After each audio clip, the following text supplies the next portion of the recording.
Let's be real, the last few years have been a lot. They changed us pretty suddenly and all at once.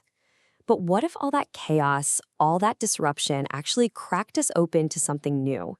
Well, in this explainer, we're going to dig into 3 powerful practices for how to live more deeply in this new world we've found ourselves in. I mean, we all felt it, right? That moment where it seemed like the very ground was shifting under us. The world we thought was so solid, so predictable, suddenly it didn't feel that way anymore. It was this huge collective reminder of just how connected and maybe how fragile we all really are. And in that shared vulnerability, something kind of softened. We started to see the gaps, the gaps between the lives we were living and the kind of world we actually ache for. And once you see that, you can't really unsee it. You can't just go back to business as usual. So that's the big question, isn't it? How do we take this new awareness, this feeling that things are different now, and actually do something with it? How do we step into a new way of being instead of just slipping back into the old one? This is really our starting point, acknowledging that we are living in a world that feels cracked open. And in those cracks, we can see both the brokenness and the potential for something new and beautiful to grow. Now, this isn't just some abstract theory. Out of all this turmoil, 3 arts of living, as I like to call them, have really started to emerge. These are practical, tangible ways we can navigate this time, ways to notice things differently, live more intentionally, and show up in a way that feels meaningful. Okay, so let's dive into the first practice. This one is all about making a conscious shift in what we pay attention to. It's about learning to see what's often overlooked, the generative story of our time. Think about it. Every single day, we're just bombarded with one major story, the narrative of collapse. It's all about crisis, dysfunction, disconnection. And hey, that story is real, no doubt about it. But it's not the whole story. At the exact same time, there's another story unfolding, a generative one built on healing, creativity, and incredible acts of courageous service. So why does that story of collapse feel so loud? Well, it actually comes down to our biology. Our brains evolved to constantly scan for threats. It's called a negativity bias. We're literally hardwired for survival, not for joy, which means we have to make a real, conscious effort to see the good stuff. And this invites a really powerful shift. What would happen if we decided to intentionally tune our attention to that generative story? If we made it a practice to notice the people quietly tending to what's broken, or that community garden feeding a neighborhood, or the countless little acts of creativity and connection happening all around us. That story is just as real. And it really, really deserves our attention. Now, our second practice builds right on top of that. It's about moving away from our culture's obsession with having all the answers and instead embracing the incredible power of living inside the questions. I mean, just look around.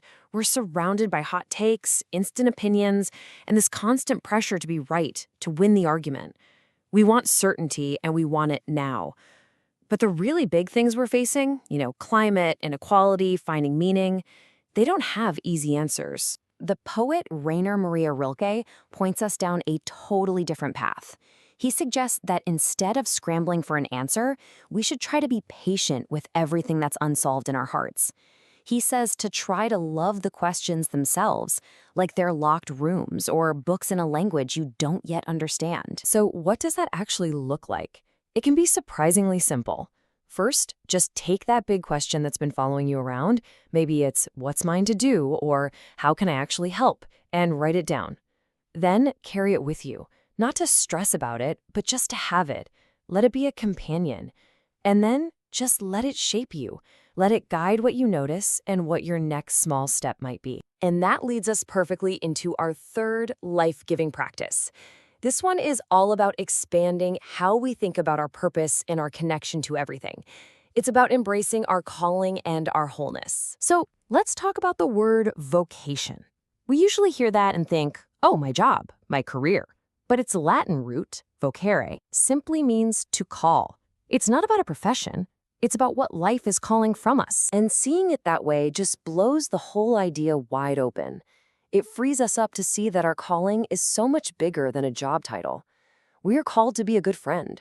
We're called to be a neighbor, a parent, a citizen. We are called to be a lover of the world in all the ways that gives our life meaning. And all of this leads to this idea of wholeness. But it's so important to get this right. Wholeness is not perfection. It's not about becoming less messy or finally fixing all your flaws. It's simply about orienting your life, your energy, your attention, your choices toward what is life-giving. It's choosing connection and compassion over and over again. Okay, so we have these 3 amazing, interconnected practices: seeing the generative story, living the questions, and embracing wholeness.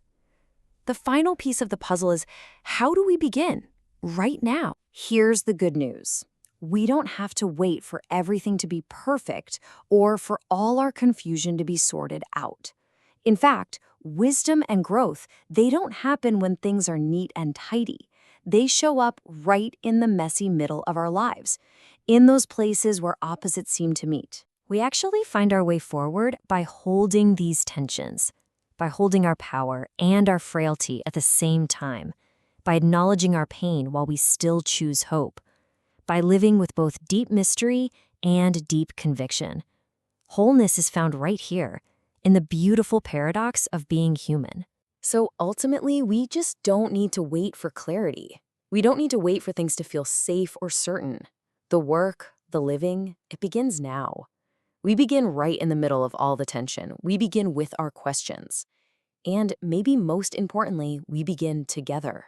And that leaves us with one final thought. A question, just for you. Looking at all this new awareness, these practices. So how will you begin?